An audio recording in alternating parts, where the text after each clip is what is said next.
Bismillahirrahmanirrahim. Alhamdulillahirabbil alamin. Allahumma shalli wa sallim ala sayyidina Muhammadin miftahi babi rahmatillah adada ma fi ilmillah.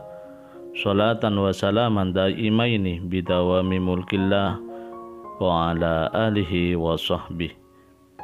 Assalamualaikum warahmatullahi wabarakatuh. Sahabat online yang dirahmati Allah, alhamdulillah kita bisa berjumpa kembali. Mudah-mudahan kita senantiasa mendapatkan taufik dan hidayah dari Allah Subhanahu wa taala. Barokah itu artinya tambah. Tambah usia, tambah taat.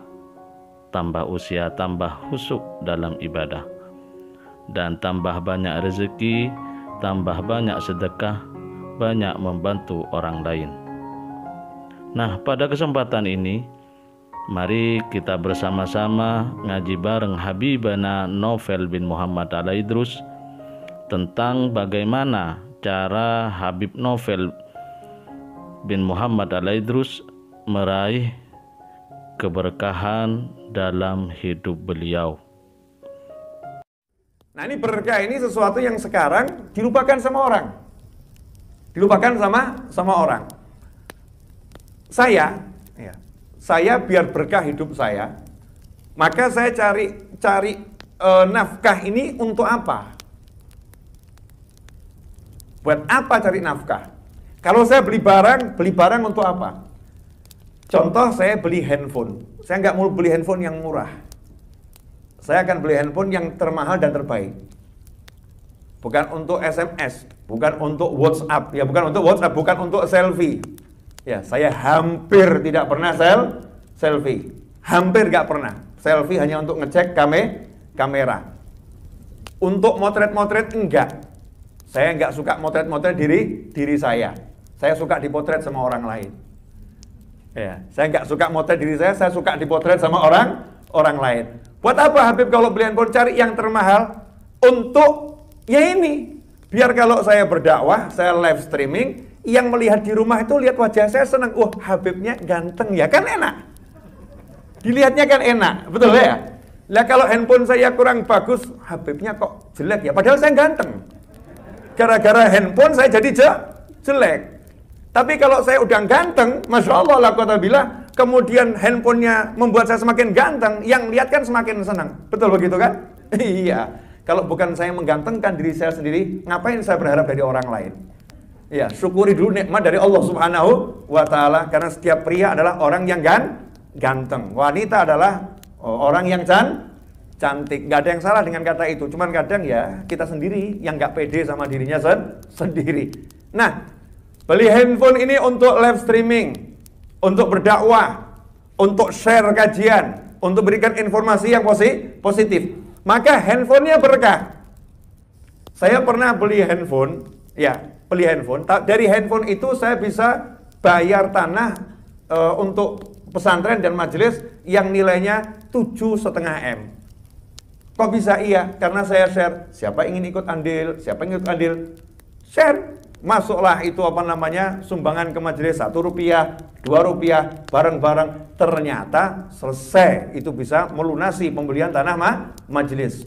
Berkah, menghubungkan orang banyak. Berkat handphone ini, Masya Allah, lewat handphone ini, ada orang yang WA ke saya, Habib, terima kasih banyak. Karena lihat tayangan YouTube Habib, saya tidak jadi bunuh diri. Saya nggak jadi bunuh diri. Ini serius nih, bukan 1-2 orang. Saya udah mau bunuh diri, handphone saya kok tiba-tiba di YouTube-nya tuh muncul ada kajian. Saya nggak kenal Habib siapa ini. Saya klik, saya tonton. Ya itu pas kajiannya judulnya jangan berputus asa. Kok ya iso ya? Subhanallah. Kajiannya jangan berputus asa. Sehingga akhirnya apa? Nggak putus asa dia, timbul semangat. Tidak jadi bunuh diri, akhirnya jadi orang yang tetap di jalan yang lurus. Ada lagi seorang istri yang udah mau minta cerai sama suaminya. Ya, mungkin banyak yang model begitu ya. Apalagi zaman zaman COVID ini kan banyak suami-suami yang terpuruk, kemudian banyak istri-istri yang buruk. Suami terpuruk, istri yang buruk. Naudzubillah min dzalik. Istri yang solihah jauh lebih banyak, tapi tidak sedikit istri yang buruk. Buruk bagaimana? Cuman nilai duit, nggak nilai iman. Nilai duit, nggak nilai iman. Mungkin kita sendiri orangnya, kita nilai dari sisi harta. Begitu suami kita penghasilannya kurang, ada uang abang disayang, nggak ada uang abang dibuang. Saya heran sama ibu-ibu yang begini ya, yang di sini insya Allah tidak, yang di rumah juga tidak. Entah di mana ini, planet Mars kali. Ya di planet Mars. Itu kalau suaminya nanya, sayang, siapa engkau? Dijawab oleh istrinya, aku adalah milikmu, I am yours. Betul? I am yours, aku milikmu. Aku milikmu. Jadi berarti mata, telinga, hidung, hati, PNKB. Itu kan ya? Aku milikmu. Tapi begitu nggak punya duit, sorry mas, tabunganku. Iya, duitku. Berarti duitnya dia sama tubuhnya dia mahal duitnya. Tubuhnya murah. Tubuhnya diberikan suaminya, hatinya diberikan suaminya. Duitnya jangan. Berarti duitnya ini lebih tinggi nilainya daripada tubuhnya. Ini orang-orang yang aneh menurut saya. Orang-orang yang aneh. Kalau suami kan tidak, diriku milikmu, duitku milikmu. Lanjut. Nah ini karena tayangan berkat handphone tadi itu, berkat handphone, ada istri yang nggak jadi minta cerai, ada orang nggak jadi bunuh diri, ada orang yang tadinya sudah suntuknya luar biasa, tiba-tiba jadi bahagia. Karena apa? Niat belinya untuk kasih manfaat untuk orang banyak, itu barokah. Dan ketika saya pas uangnya itu minim, handphonenya saya jual untuk apa? Bayar gajian tukang, untuk ngurus majelis. Lagi-lagi handphonenya itu jadi sesuatu yang barokah.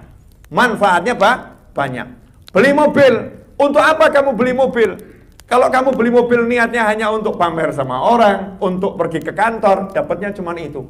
Tapi kalau kamu beli mobil niatnya untuk mengantarkan keluarga pada kebutuhannya, sanak kerabat yang butuh bisa pakai, teman tetangga yang butuhkan bisa pinjam, maka subhanallah, maka mobil ini manfaatnya akan luar biasa. Itu namanya barokah. Rumah, makanya rumah yang ada di Pulau Jawa tempo dulu beda dengan rumah-rumah kita zaman sekarang. Saya tidak jarang masuk rumahnya orang. Ketika nanya mana kamar tamunya, jawabannya tidak ada.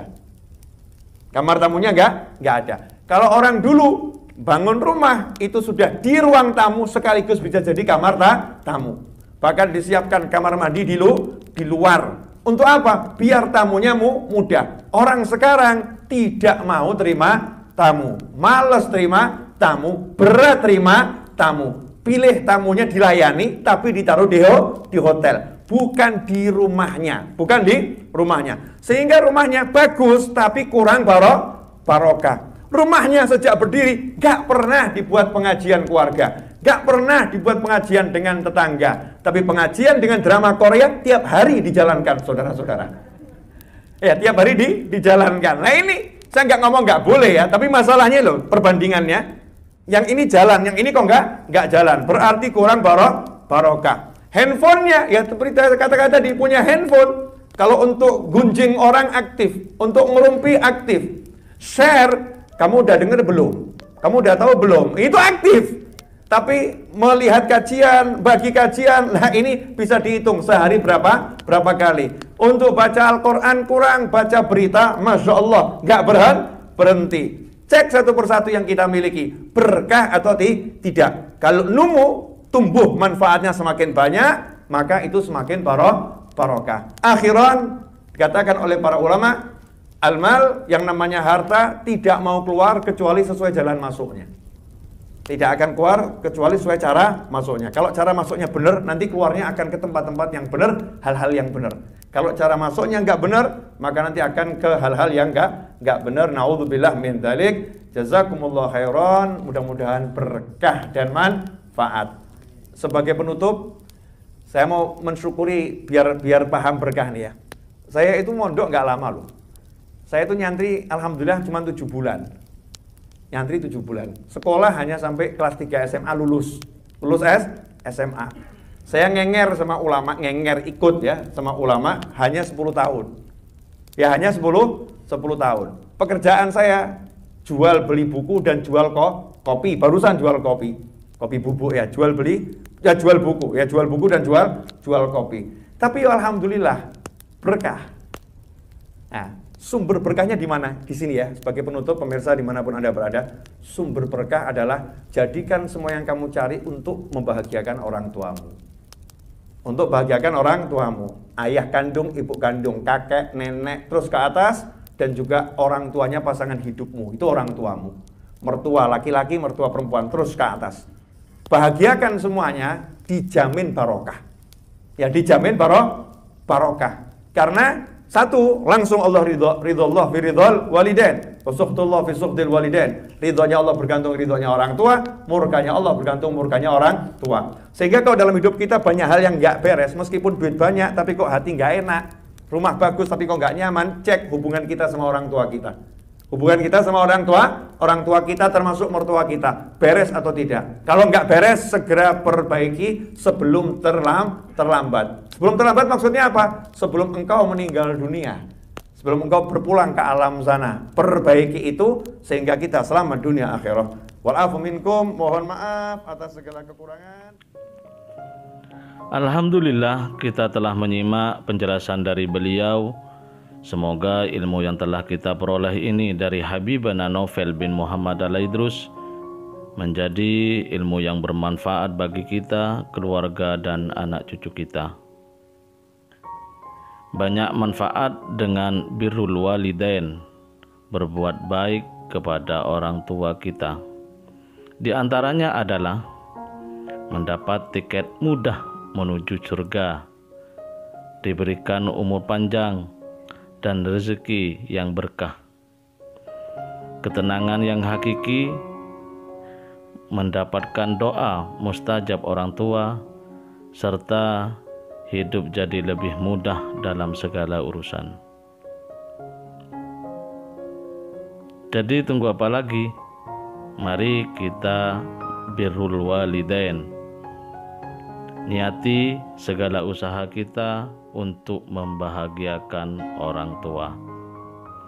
Saat orang tua meridhoi kita, maka langkah dan jalan kita pun akan Allah permudah.